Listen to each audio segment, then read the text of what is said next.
জাহিলিয়াত, digital জাহিলিয়াত, smart জাহিলিয়াত কোন জায়গায় গিয়ে পৌঁছেছিল যে বাবার সামনে থেকে ঘর থেকে সন্তানকে সাদা পোশাকধারী তুলে নিয়ে গেছে, ছেলেটা বেঁচে আছে না মরে গেছে তার কোনো নিশ্চয়তা মা বাবার কাছে ছিল না।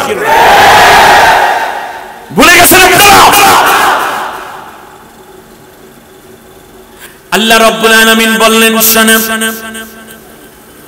অনুরিদু أنمن على الذين استضعفوا في الأرض ونجعلهم أئمة ونجعلهم الوارثين ونمكن لهم في الأرض ونري فرعون وهامان وجنودهما منهم ما كانوا يحذرون سبحان الله আল্লাহ রাব্বুল আলামিন বলেন স্বৈর শাসকের পতন হয়ে গেল, আমি আল্লাহ রাব্বুল আলামিন ডিসিশন নিলাম এই পতনের পরে কি করব। শুনতেছেন না আপনারা? আমি আল্লাহ ডিসিশন নিলাম, সিদ্ধান্ত নিয়েছেন কে? আন্নামুন্না আলাল্লাযীনা ইসতুদঈফু ফিল আরদ, ফিরাউন দীর্ঘটা বছর পর্যন্ত যেই দলটার উপরে অত্যাচার করেছে, যেই দলটার উপর নির্যাতন করেছে, ওই দলটাকে আমি আল্লাহ রাব্বুল আলামিন ওই দলের উপরে আমার রহমত এবং বরকত দিয়ে ভরপুর করে দেব এই সিদ্ধান্ত নিলাম। দীর্ঘটা বছর যেই দলটি সবচেয়ে নিপীড়িত অত্যাচারিত সেই দলের উপর দয়া করবেন, ডিসিশন কার? সূরার নাম সূরা কসাস আয়াত নম্বর 4, আপনি পড়ে দেখেন। ওয়ানাজআলাহুম আইম্মাতান, আরো একটা ডিসিশন নিলাম, ওই দলের লোকদেরকে একেবারে তৃণমূল থেকে মেম্বার চৌকিদার থেকে নিয়ে প্রধানমন্ত্রী রাষ্ট্রপতি পর্যন্ত সব জায়গায় আমি আল্লাহ ওই দলের লোকদের হাতে নেতৃত্বের চাবিকাঠি উঠাইয়া দেওয়ার সিদ্ধান্ত নিলাম। ওয়ানাজআলাহুমুল ওয়ারিসিন, এই রকম স্বৈর শাসকের অবর্তমানে রাষ্ট্রের উত্তরাধিকার হিসাবে এই দলের লোকদেরকে আমি আল্লাহ বসাইয়া দেব। সিদ্ধান্ত কার? অনুমাক্কিনা লাহুম ফিল আরদি, জমিনের বুকে আমি আল্লাহ রাব্বুল আলামিন তাদেরকে শক্তিশালী করে দিব। আগে ওদের দোকান খোলা থাকতো, দোকানের মালিক দোকানে আসতে পারতো না, ঠিক না? মেয়ের বিয়ে বাবা আসতে পারে নাই, তার কারণ সেই একামতে দ্বীনের লোক দোষ করে নাই, এরপরও 133টা মামলা, ঈদের জামাতে পর্যন্ত যেতে পারে নাই, বাবা মারা গেল, মা মারা গেল, জানাজায় পর্যন্ত শরীক হতে পারে নাই। এরকম অবস্থা হয়েছে কিনা? আল্লাহ রাব্বুল আলামিন বলেন সন্তানটা মারা গেছে, বাবাকে হাজির করা হয়েছে, হাতের মধ্যে হাত করা, পায়ের মধ্যে শিকল পরানো, কোমরের মধ্যে রশি পড়া, অথচ এই মানুষটা জীবনে একটা দুর্নীতি করে নাই, কাউকে একটা গালি দেয় নাই, অপরাধ একটাই, তার আল্লাহর কোরআনের দল করে। এর চেয়ে মাজলুম আর কে হতে পারে? আল্লাহ রাব্বুল আলামিন বলেন শোনো, অনুমাক্কিনা লাহুম ফিল আরদ, জমিনের বুকে এই দুর্বল দলটাকে আমি আল্লাহ শক্তিশালী করে দেব। সুবহানাল্লাহ বলেন। ওয়াদা কার? ওদের মধ্যে ডিসি হবে, এসপি হবে, ওসি হবে, টিওনা হবে, মেম্বার, চেয়ারম্যান, এমপি, মন্ত্রী, মেয়র, কমিশনার হবে, গোয়েন্দা হবে, ডিবি, ডিএসপি হবে, ওদের মধ্য থেকে সেনা প্রধান, নৌ বিমান বাহিনী প্রধান হবে। এমনি করে করে সব সেক্টরে আমি আল্লাহ দিয়ে ওদেরকে আমি আল্লাহ রাব্বুল আলামিন শক্তিশালী করে দেব। সুবহানাল্লাহ। ওয়াদা কার? আপনাদের বিশ্বাস হয় না? আল্লাহ রাব্বুল আলামিন বলেন শোনো, শক্তিশালী করে দিয়ে জালেম সরকারদেরকে বোঝাইয়া দেব। মনে রাখবা, ক্ষমতায় গিয়ে মামলা না কইরাও দেশ ভালো চালানো যায়, শত্রুদেরকে সাথে নিয়েও একটা সুন্দর দেশ কেমনে বানায় সেই ইনসাফ এবং ন্যায় সত্যি পরবর্তীতে আমি আল্লাহ ন্যায় বিচার ইনসাফ ওয়ালা একটি রাষ্ট্র কায়েম করাইয়া বিশ্বের মাঝে তাদেরকে উদাহরণ বানাইয়া দেব। আর আমাদেরকে আল্লাহ সুবহানাহু ওয়া তাআলার রাসূল এই নবীর সিরাত মাহফিলে একটা হাদিস আমি আপনাদেরকে পেশ করি। আল্লাহর নবী বলেন, যখন তোমরা দেখতে পাবে কোন একটা রাষ্ট্রের মধ্যে এরকম একটা পরিবেশ তৈরি হয়ে গেছে, জুলুমের অবসান হয়ে গেছে, নারী ফেরাউন কিংবা পুরুষ ফেরাউনের বিদায় হয়ে গেছে, পরিবেশটা সুন্দর চলে আসছে, তখন তোমরা পীর হও, বুজুর্গ হও, কওমি হও, আলিয়া হও, হাটাজারি হও কিংবা তাবলীগ হও, হতে পারো তোমরা অন্য কোন দল, এত কিছু আমি নবী বুঝি না, আমি বুঝি তোমরা যদি আমার উম্মত হইয়া থাকো। বলেন তো কি হয়ে থাকো? শর্ত কয়টা? একটা শর্ত, সেটা হচ্ছে এই যে ফাত্তাবিউ সিওয়াদাল আযম ফাইন্নাহু মান শাজ্জা শাজ্জা ফিন্নার। মনে রাখো, তুমি লামাযাবি হও, তুমি মাতখালি হও, আহলে হাদিস হও, এই রকম যাই হও না কেন, তুমি বিএনপি হও, চরমনাই হও, সারসিনা হও, জৈনপুর হও, মোকামিয়া হও, জাতীয় পার্টি হও, এমনকি তুমি জামাত ইসলামী হও, যাই দল হও না কেন, সবার জন্য আমি নবী একটা নির্দেশ দিয়ে গেলাম, ফাত্তাবিউ সিওয়াদাল আযম। রাষ্ট্রের মধ্যে ইসলামী হুকুমত কায়েম করতে পারে যারা, সেই রকম সবচেয়ে বড় যেই দলটা খুঁজে পাবা, সেই দলের সাথে তোমরা মিশে যাবা, সেই দলকে সমর্থন দিয়া ক্ষমতায় পাঠাইয়া দিও। ফাত্তাবিউ সিওয়াদাল আযম, এইটুকু বললে বলতাম যে নবী মনে হয় এই পার্টিতে যোগ দিতে বলছেন, এর সমর্থন করতে বলেছেন। পরের কথাটা আরো জটিল, ফাইন্নাহু মান শাজ্জা, এই দলটা উপস্থিত দেখতেছো, এদের মধ্যে পুলিশ থাকতে পারে, ডাক্তার আছে, হাসপাতাল আছে, ব্যাংক আছে, বীমা আছে, র‍্যাব আছে, গোয়েন্দা, ডিবিডিএসবি মেম্বার, চেয়ারম্যান, এমপি, মন্ত্রী হওয়ার সব যোগ্যতা এই দলটার মধ্যে আছে।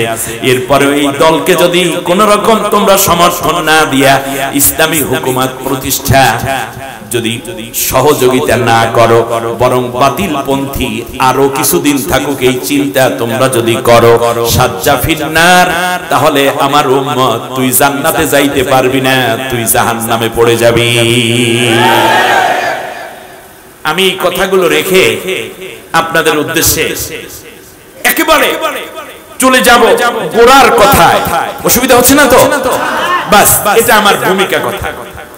এবারে আসুন রাসূল সাল্লাল্লাহু আলাইহি ওয়াসাল্লামের আগমনের পূর্বেকার অবস্থা এবং বাংলাদেশের প্রেক্ষাপটে তার একটি মিল, আর রাসূল সাল্লাল্লাহু আলাইহি ওয়াসাল্লামের নবুয়ত প্রাপ্তির পর থেকে কার্যক্রম, আর আমার বাংলাদেশকে এখন কিভাবে গড়লে সেই কার্যক্রম বাস্তবায়ন হবে, এই বিষয় দুটোকে আলোচনা সামনে রেখে আপনাদের উদ্দেশ্যে আমি কথা বলতে চাই ইনশাআল্লাহ, বিমাশিয়াতিল্লাহ ওয়া বিফাদলিল্লাহ।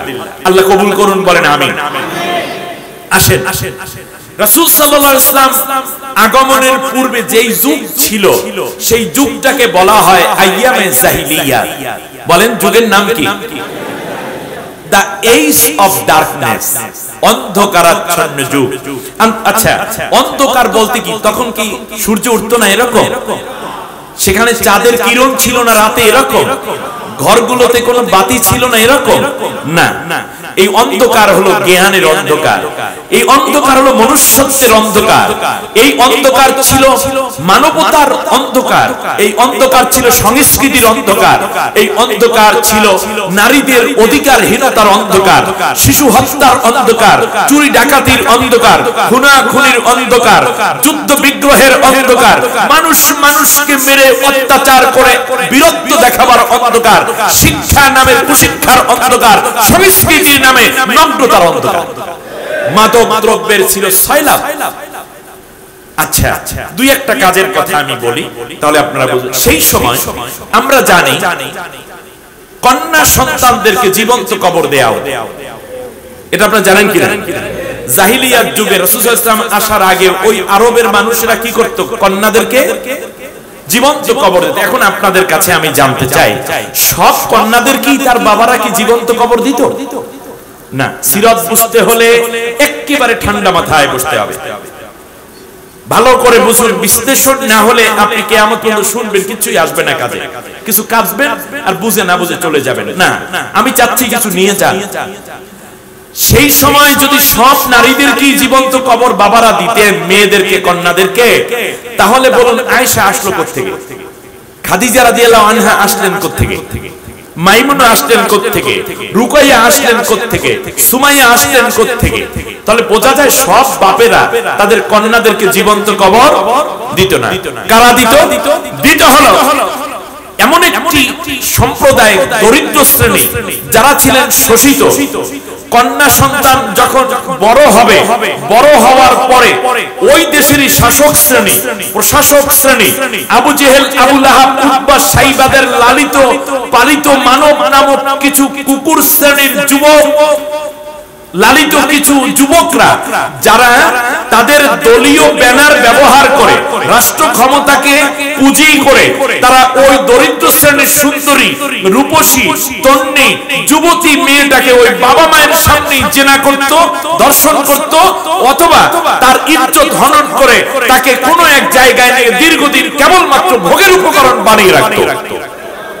তখন বাবা মা ওই চিন্তা করে যে হায় হায়, ওই বাড়ির মেয়েটা এই করেছে, ওই বস্তির মেয়েটাকে এই করেছে, ওই পাহাড়ের ভাইয়ের মেয়েটাকে এই করেছে। সুতরাং যেহেতু বড় হওয়ার পরে আমরা হইলাম শোষিত শ্রেণী, আর ওরা কায়েম করেছে শাসনের নামে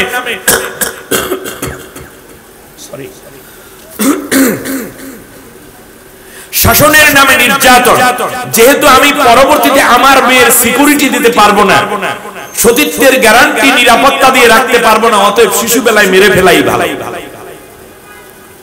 আজ থেকে একটু ভাবুন তো দেখি, নোয়াখালীর সুবর্ণচরে 5 সন্তানের জননীকে 6টা ছেলে মিলে ইজ্জত হনন করলো, পরে এই মহিলা আত্মহত্যা করেছে। এমসি কলেজ যেটা ছিল কোথায়? সিলেটে। এমনি করে করে সারা বাংলাদেশে বিভিন্ন ইউনিভার্সিটি এবং জনপদে এই রকম ধর্ষণ করার মতো এক শ্রেণীর যুব চরিত্র নষ্ট করে সেই জাহিলিয়াত প্রতিষ্ঠিত করা হয়েছিল কিনা?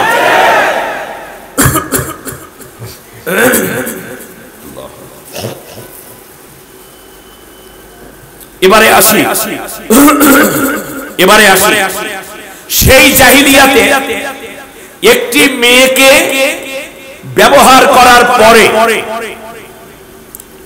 সেই মেয়েটাকে তারা রেখে দিত, মেরে ফেলতো না।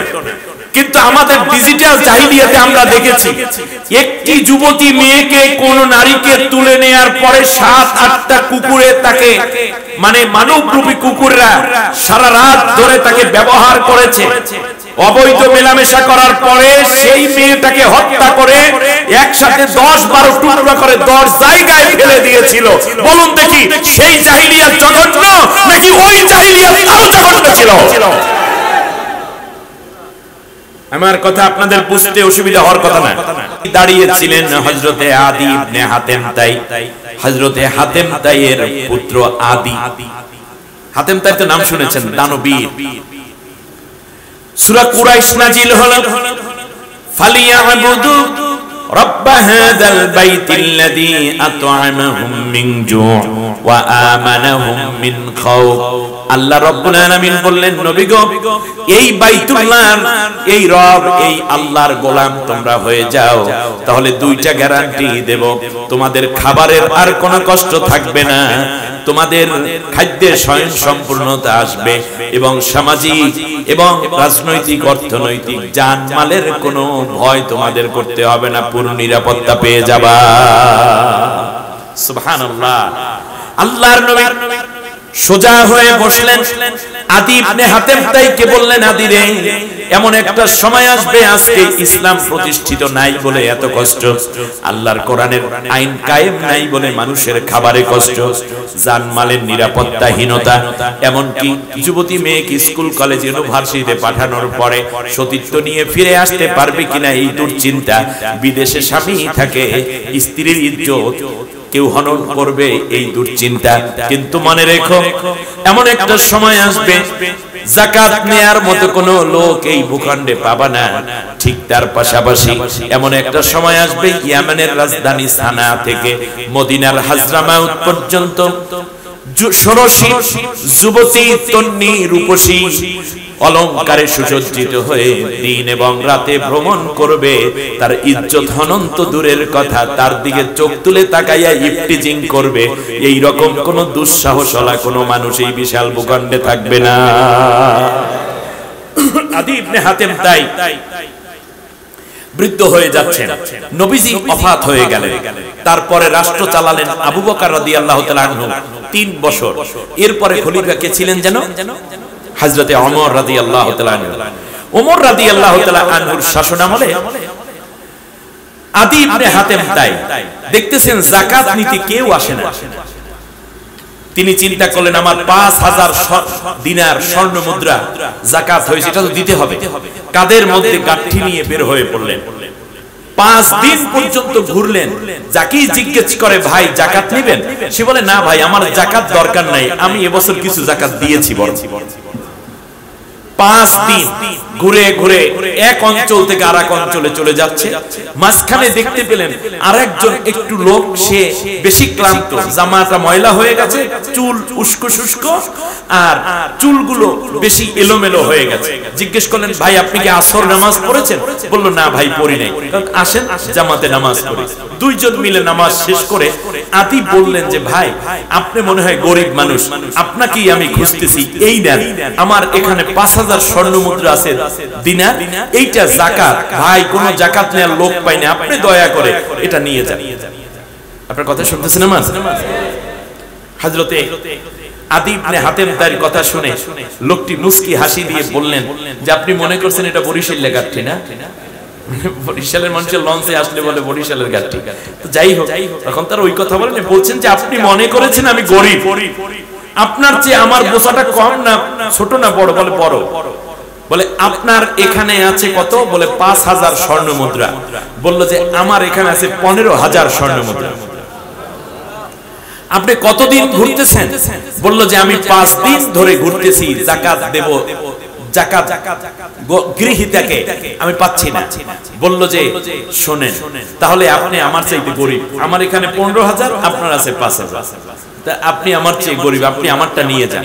আর আপনি মাত্র 5 দিন ঘুরতেছেন, আমি 15 দিন ঘুরে ঘুরে ক্লান্ত, অথচ আমি যাকাত নেয়ার মতো কোনো লোক পাচ্ছি না। সুবহানাল্লাহ পড়বেন আপনি?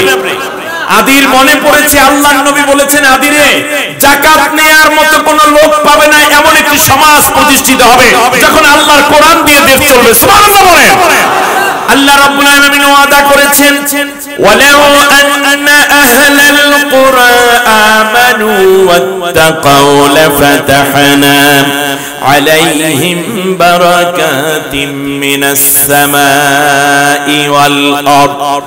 আল্লাহ রাব্বুল আলামিন বলেন দেশের মানুষগুলো যদি জমিনের উপরে আমি আল্লাহর কোরআনের শাসন প্রতিষ্ঠা করে দেয়, আমার উপরে যদি ঈমান আনে আর তাকওয়ার নীতি যদি অবলম্বন করে, আমি আল্লাহ অবশ্যই আসমানের যত বরকতের দরজা আছে আর জমিনের যত বরকতের দরজা আছে সব দরজা তাদের জন্য অবশ্যই খুলে দেব।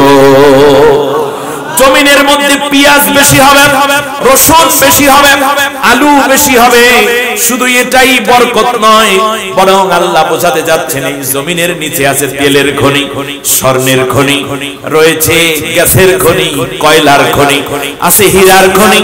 আল্লাহ রাব্বুল আলামিন বললেন জমিনের যত এর মধ্যে যত বরকতের দরজা আছে সব দরজা আমি আল্লাহ রাব্বুল আলামিন তোমাদের জন্য খুলে দেব, শুধু একটা ওয়াদা করো জমিনের উপরে এখন থেকে আমার কোরআন দিয়া দেশটা চালাবা।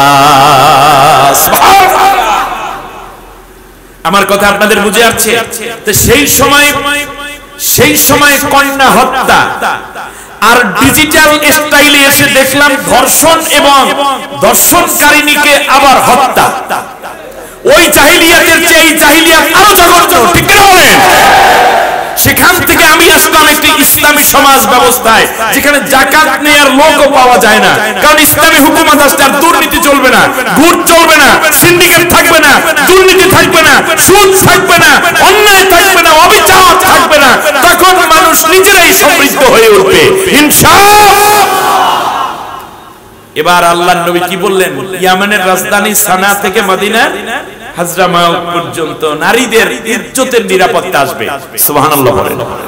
আমার ভাইয়েরা খেয়াল করুন, আদি ইবনে হাতেম তাইয়ের বয়স তখন 92 বছর। কত বছর? বার্ধক্য এসে গেছে। ফজরের নামাজ আদায় করে পায়চারি করছেন, রাস্তার পাশেই বাড়ি।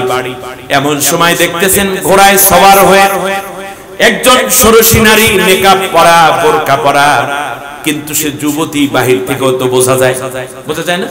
কারণ বৃদ্ধা মানুষের চেহারা যুবতীদের চেহারা এক নয়, যদিও সে হিজাব পরা, চোখে একটু কম কম দেখে। এরপরে বললেন, মা একটু দাঁড়াও, এই সকালে তুমি কোথায় যাচ্ছ একাকিনী? বললো যে আমি অনেক দূর থেকে এসেছি। বলে কোথা থেকে এসছো? বললো আমি এসেছি ইয়েমেনের রাজধানী সানা থেকে। বললো যাচ্ছ কোথায়? বললো মদিনার উপকণ্ঠে যাচ্ছি। এখানে হাজরামাউতে আমার ভাই বিয়ে করেছে এবং সেই ঘরে আল্লাহ তাআলা একটা পুত্র সন্তান দান করেছে, আমার ভাতিজাকে দেখতে এসেছে। বললো তোমার সাথে কেউ নেই? বললো যে না, আমরা এক ভাই এক বোন। ভাই তো এখানে আর আমি বোন। আমার বাবা বৃদ্ধ মানুষ, তিনি আমার সাথে আসতে চেয়েও পারেন নাই, কারণ বাড়িতে একটু ব্যবসা বাণিজ্য দেখাশোনা করতে হয়।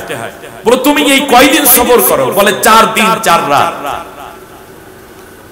বলো তোমার কি কোনো ভয় নাই? বললো যে না, এটা আল্লাহর কোরআনের রাষ্ট্র, কোরআন দিয়ে দেশ চলে।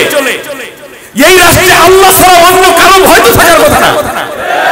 লা ইয়াখাফুনা ইল্লাল্লাহ, ভয় থাকবে একমাত্র আল্লাহর। আল্লাহর ভয় ছাড়া এখানে অন্য কোনো ভয় কাজ করে না। বললো তোমার কি কোনো ক্ষতি হয়নি? বলো ক্ষতি নাই, বরং সবাই ছিল হেল্পফুল।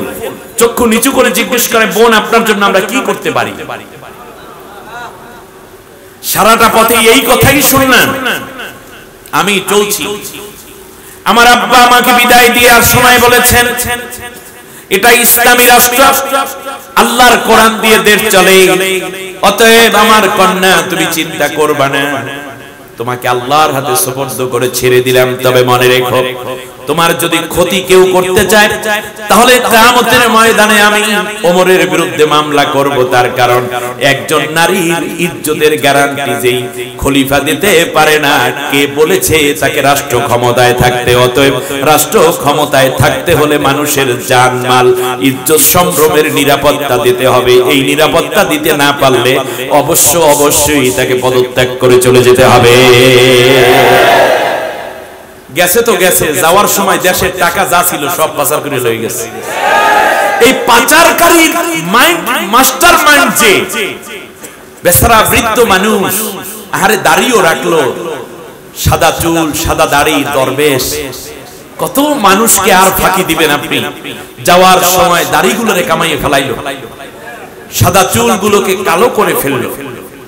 আহা, জিজ্ঞেস করা হলো আপনি এটা করলেন কেন? দাড়ি সুন্নত, আপনি সুন্নত দাড়িগুলো কেন কামাইলেন? গোয়েন্দারা জিজ্ঞেস করছে, বিয়ে রাখো, দাড়ি রাখা সুন্নত আর জীবন বাঁচার ফরজ, প্রয়োজনে ফরজ বাতাইয়ে যাইয়া সুন্নতের জবা দিয়ে ফেলাইছে। কি পাতলা ईमानदार, ये हाल तेरा जाल है, मकसूद तेरा माल है, कि अजीब तेरा चाल है, लाखों को अंधा कर दिया। तुम्हारे दाढ़ी, तुम्हारे हिसाब, तुम्हारे तस्बीह, तुम्हारे टुपी सब गुलो ছিল ধোঁকা।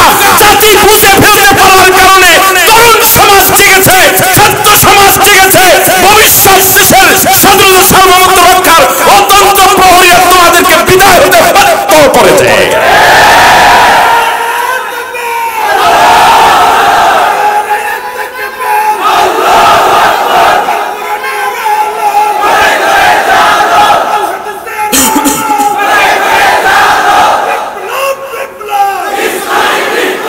সম্মানিত ভাইয়েরা, দেশটাকে একেবারেই শূন্য করে গেছে তারা, কিন্তু আমরা আল্লাহর কোরআন দিয়ে পূর্ণ করে দেব। আবার বলেন ইনশাআল্লাহ। এবার খেয়াল করুন, সেই সময় আইয়ামে জাহিলিয়াত কেন? ওয়াকুনতুম আলা শাফা হুফরাতিম মিনান নার বলছি আমি, আপনাদের মাথায় আছে তো? তোমরা জাহান্নাম একটা আগুনের কুণ্ডুলের কিনারে ছিলে, দাউ দাউ করে আগুনের মধ্যে পড়ে যাচ্ছিলে তোমরা। আল্লাহ রাব্বুল আলামিন নবী এসেছেন কোন সময় দেখুন, তখন মানুষকে পশুর মতো বিক্রি করতে বাজারে উঠাইয়া। এটা কি প্রথা যেন বলে, বলেন তো দেখি? দাস প্রথা, রাইট? সেই সময় খুব ভালো করে শুনুন, সেই সময় মানুষ মানুষকে বিক্রি করতে, এই জন্য সেই যুগটাকে বলছেন আইয়ামে জাহিলিয়া। আরে ভাই, সেই জাহিলিয়াতে মানুষ মানুষকে বিক্রি করলেও ডাকাতেরা ডাকাতি করে মানুষ আনতো, একটা বাজারে বিক্রি করে দিত। কিন্তু বিক্রয় হওয়া মানুষটিকে যিনি কিনে নিতেন তিনি তাকে খাওয়ান দিত, ঠিক না বলেন? ভালো পোশাক দিতেন, তাকে যত্ন করতেন। কখনো কখনো ও নারী হলে তাকে বিয়ে করে ফেলতেন, অথবা ছেলে হলে, পুরুষ হলে ছেলে হিসাবে আদর যত্ন করে রাখতেন, যেমনটা রাসূল সাল্লাল্লাহু আলাইহি ওয়াসাল্লাম যায়েদ ইবনে হারেসাকে রেখেছেন। আমার কথা আপনাদের বুঝে আসে? তাহলে খেয়াল করুন, কোন একটি ছেলে মেয়ে বা নারী পুরুষ যে কিডন্যাপ হয়ে যেত, বিক্রি হয়ে যেত, তার অভিভাবক তারা বুঝতো যে যেখানেই থাকুক আমার ছেলেটা কিংবা আমার মেয়েটা বেঁচে আছে। বলেন তো কি আছে? বেঁচে আছে। যেখানেই থাকুক সে খেয়ে আছে, পড়ে আছে, যদি আমার কাছে নাই। এই গ্যারান্টি সেই আইয়ামে জাহিলিয়াতেও ছিল। কিন্তু বিগত 18টা বছর ভালো করে কান খাড়া করে শোনো বাংলার মুসলমান, চট্টগ্রামের জনগণ ভালো করে মনে রাখুন, বিগত 18টা বছর জাহিলিয়াত, ডিজিটাল জাহিলিয়াত, স্মার্ট জাহিলিয়াত কোন জায়গায় গিয়ে পৌঁছেছিল যে বাবার সামনে থেকে, ঘর থেকে সন্তানকে সাদা পোশাকধারী তুলে নিয়ে গেছে, ছেলেটা বেঁচে আছে না মরে গেছে তার কোনো নিশ্চয়তা মা বাবার কাছে ছিল না। ভুলে গেছেন আপনারা? সেই সময় মানুষদেরকে তুলে নিয়ে গোলাম বানিয়ে রাখতো ঠিকই, কিন্তু খাওয়ান দিতে পড়াতো, কিন্তু আয়না ঘরের মতো চূড়ান্ত নির্যাতন, মানবতা বিরোধী অপরাধ সংগঠিত হওয়ার মতো সবচেয়ে বড় অপরাধ বিশ্বের ফেরাউনের ইতিহাস পড়েছি, নমরুদের ইতিহাস পড়েছি, হামানের ইতিহাস পড়েছি, ফেরাউনের ইতিহাস পড়েছি, আবু জেহেলের ইতিহাস পড়েছি, নির্যাতনের কথা শুনেছি, কিন্তু আয়না ঘরের মতো এত চরম নির্যাতনকারী কোন ফেরাউনের ইতিহাস এই জাতির পৃথিবীর মানুষ কোনদিন পড়ে নয়।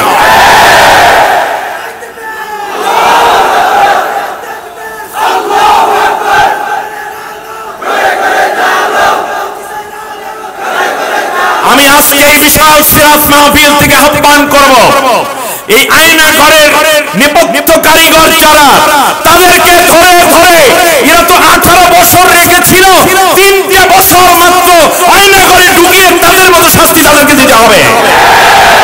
কেন দিবেন? আল্লাহ কোরআনে বলেছেন। আমি ক্ষমার পক্ষে, কিন্তু এই ক্ষমাটা দেব না আমি, কারণ যিনি ভুক্তভোগী তিনি কেবল জানেন, আর এই প্রতিশোধ নেওয়ার অধিকার আল্লাহ দিয়েছেন। আল্লাহ তাআলা বলেন লা তাসলিমুনা ওয়ালা তুসলামুন, নিজে জুলুম কইরো না, জুলুমের শিকার হয় না। অন্যায়তে আল্লাহ তাআলা বলেন ওয়াইনা আকাবতুম ফাআকিবু বিমিথলি মা উকিবতুম বি ওয়ালা ইন সাবারতুম লাহু খায়রুল লিস-সাবিরিন। তোমরা যতটুকু কষ্ট পেয়েছো ততটুকু কষ্ট দেওয়ার অধিকার আমি আল্লাহ তোমাদেরকে দান করলাম। নির্দোষ আলেমদেরকে কি অপরাধ ছিল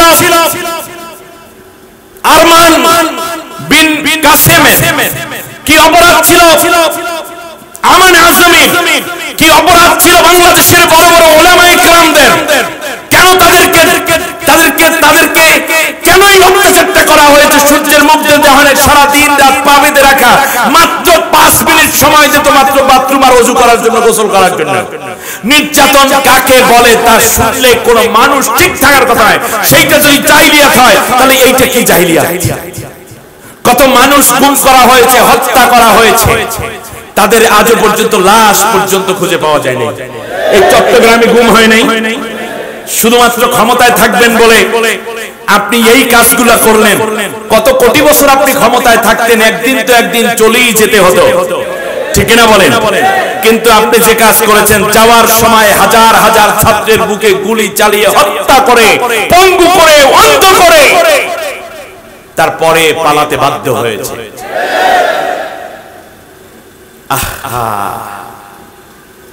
কিন্তু আমি যেই মানবতার কথা বলছি, ওই চরম দুর্দিনের সময় রাসূল সাল্লাল্লাহু আলাইহি ওয়াসাল্লামের সাথে যখন বিয়ে হলেন খাদিজা রাদিয়াল্লাহু তাআলা আনহার সাথে, খাদিজা রাদিয়াল্লাহু তাআলা আনহার ঘরে একজন দাস ছিল, বয়স ছিল মাত্র তখন তার এই জাস্ট 8 থেকে 9 বছর।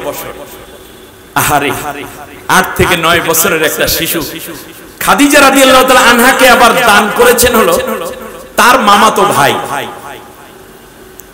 বোনকে একটা দাস গিফট করেছে, ছোট্ট এক বাচ্চা।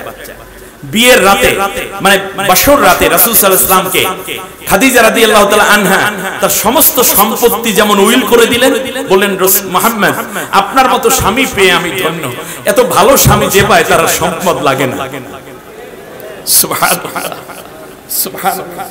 খাদিজা চিনতে ভুল করেন নাই রাসূলকে, সাথে সাথে বলেন আমার একটা দাস আছে, গোলাম আছে, তাকেও আমি দিয়ে দিলাম, নাম হলো যায়েদ।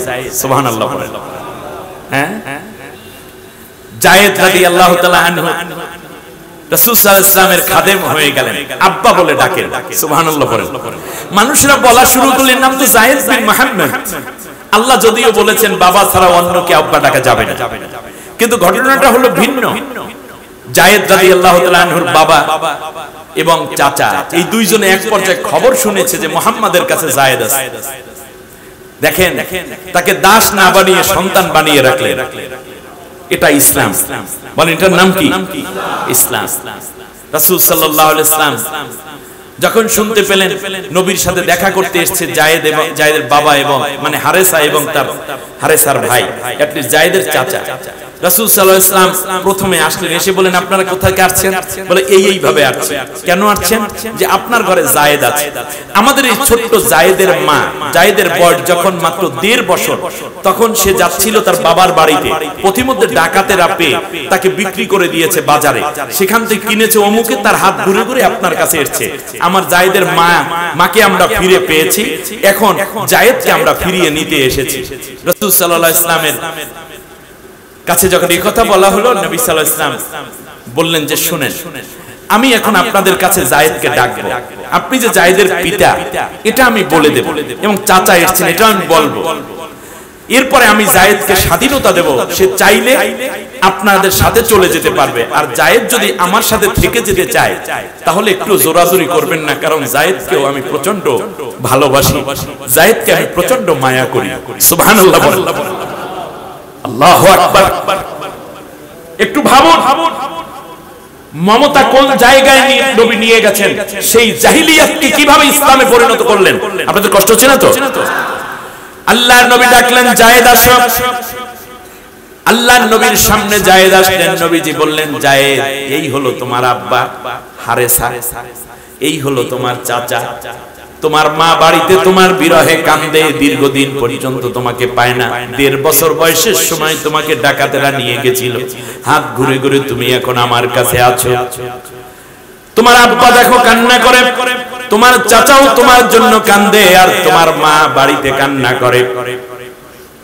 অতএব তোমাকে আমি পূর্ণ স্বাধীনতা দিলাম যায়েদ, তুমি যদি চাও তোমার বাবার সাথে বাড়িতে তোমার মায়ের কাছে চলে যাও, আর যদি চাও আমার কাছেও থেকে যেতে পারো। কথা শুনে যায়েদ অস্থির হয়ে গেলেন। কোনদিন এই কথা যায়েদ জানতো না। যায়েদ জানতো তার পিতা মুহাম্মাদুর রাসূলুল্লাহ সাল্লাল্লাহু আলাইহি ওয়াসাল্লাম আর মা হলেন খাদিজা। হযরতে যায়েদ চলে গেলেন বাবার কাছে, কোমরটা শক্ত করে ধরে কাঁদলেন। চাচার কাছে গিয়ে বুকের মধ্যে মাথা রেখে কান্না করলেন। আবার নবীজির কাছে চলে আসলেন, নবীজির কপালে চুমু খাইলেন, চোখের মধ্যে চুমু খায়, আল্লাহর নবীর হাতের মধ্যে চুমু খায়, বুকের মধ্যে মাথা রেখে ফোফাইয়া ফোফাইয়া কান্দে।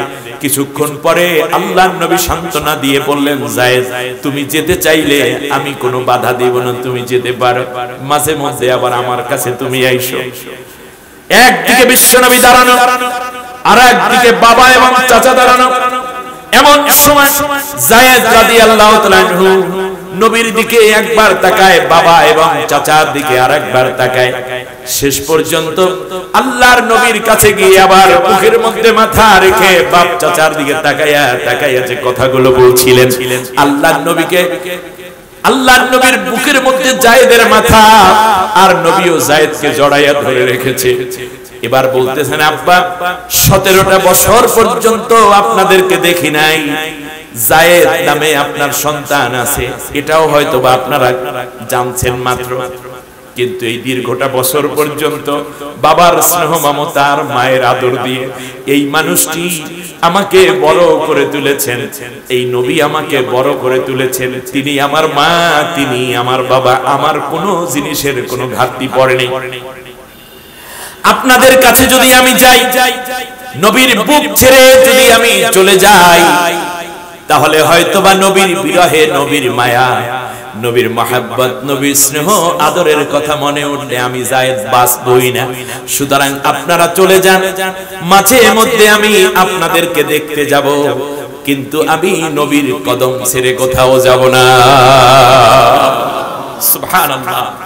আপনি খেয়াল করুন, নবী সেই দাস প্রথা বন্ধ করে দিলেন, বললেন যে শ্রমিকের ঘাম মজার আগে তার বেতন পরিশোধ করে দাও। অপরদিকে শ্রমিকদেরকে নবী বললেন, তুমি যদি আল্লাহর হুকুম পালন করো আর তোমার মালিকের হুকুম পালনের পাশাপাশি আল্লাহর হুকুম নামাজ রোজাটাও করো, তাহলে দ্বিগুণ সওয়াব দিয়ে আল্লাহ তোমাদেরকে আগে জান্নাতে পৌঁছাইয়া দিবে। নবীজি আবার সতর্ক করে বললেন, কোন চাকর, কোন কর্মচারী যদি মালিককে না বলে ফাঁকি দিয়ে সে চলে যায়, পালিয়ে যায়, যতদিন মালিকের কাছে ফিরে এসে সারেন্ডার না করে, ততদিন তার নামাজ, রোজা, হজ, যাকাত কিছুই আল্লাহ কবুল করেন না। মালিক শ্রমিকের এই অধিকার।